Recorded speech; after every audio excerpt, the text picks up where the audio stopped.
পুজোর আগে বড়সড় সাফল্য গঙ্গারামপুর থানার পুলিশের। গোপন সূত্রে খবরে বিশেষ অভিযান চালিয়ে বিপুল পরিমাণে মাদক সামগ্রী উদ্ধার সহ একজনকে গ্রেপ্তার করল গঙ্গারামপুর থানার পুলিশ। এ নিয়ে শনিবার সাংবাদিক বৈঠক করলেন অতিরিক্ত পুলিশ সুপার ইন্দ্রজিৎ সরকার। পুলিশ জানিয়েছে, শুক্রবার রাতে গঙ্গারামপুর থানার পূর্ব হালদারপাড়া এলাকায় অভিযান চালায় গঙ্গারামপুর থানার পুলিশ। অভিযান চালিয়ে প্রায় ৫,০০০ বোতল নিষিদ্ধ কাপ সিরাপ ও ১৩,০০০ ইঞ্জেকশন উদ্ধার করে পুলিশ। সেই সঙ্গে ঘটনায় একটি টোটো উদ্ধার সহ অসীম সরকার নামে এক যুবককে গ্রেপ্তার করেছে পুলিশ।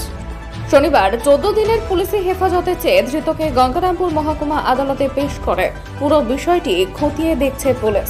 পুলিশ সূত্রে খবর, পূর্ব হালদারপাড়া এলাকার দুটি ব্যক্তি দীর্ঘদিন ধরে মাদক কারবারের সাথে যুক্ত ছিল। গোপন সূত্রে খবর পাওয়ার পরে গঙ্গারামপুর থানার পুলিশ শুক্রবার রাতে অভিযান চালায় ওই এলাকায়। অভিযান চালিয়ে অসীম সরকার নামে এক যুবককে গ্রেপ্তার করে পুলিশ। সেই সঙ্গে উদ্ধার হয় বিপুল পরিমাণে নিষিদ্ধ কাপ সিরাপ ও নেশার ইঞ্জেকশন। পাশাপাশি ঘটনায় একটি লাল ডায়েরি ও টোটো উদ্ধার করেছে পুলিশ। শনিবার এই নিয়ে গঙ্গারামপুর থানায় সাংবাদিক বৈঠক করলেন অতিরিক্ত পুলিশ সুপার ইন্দ্রজিৎ সরকার। এছাড়াও উপস্থিত ছিলেন মহকুমা পুলিশ আধিকারিক দীপাঞ্জন ভট্টাচার্য, আইসি শান্তনু মিত্র সহ অন্যান্যরা।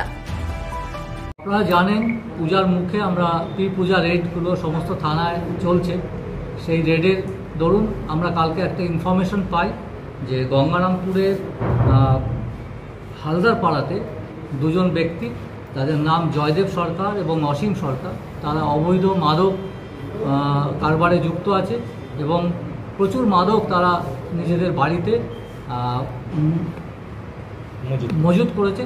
তো এগুলো ব্যবসা করবে বলে এই খবর পেয়ে আমরা ওখানে এসডিপিও মিস্টার দীপাঞ্জন ভট্টাচার্য, আইসি শান্তনু মিত্র এবং এসডিও গঙ্গারামপুর যিনি ম্যাজিস্ট্রেট হিসেবে গেছিলেন, ওখানে রেড করে বড় পুলিশ টিম নিয়ে এবং ওইখানে অসীম সরকারকে পাওয়া যায় এবং তার কাস্টাডি থেকে আমরা বিপুল পরিমাণে অবৈধ মাদক উদ্ধার করি।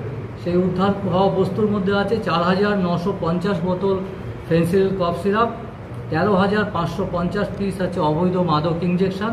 এছাড়া এই মাদক কারবারে ব্যবসায় যুক্ত যেমন একটি টোটো এবং একটি ডায়েরি আমরা উদ্ধার করি এবং সেগুলোকে সিজ করা হয় এবং অসীম সরকারকে অ্যারেস্ট করা হয়। আজকে ওকে কোর্টে প্রডিউস করা হবে উইথ ১৪ দিন পিসি প্রেয়ার। এই ব্যবসার সাথে আরও যারা যুক্ত আছে সেই ব্যাপারগুলো আমরা খতিয়ে দেখছি এবং ভবিষ্যতে তাদের বিরুদ্ধেও রেড হবে এবং আরও মাদক উদ্ধার করার আমরা চেষ্টা করব। ঠিক আছে।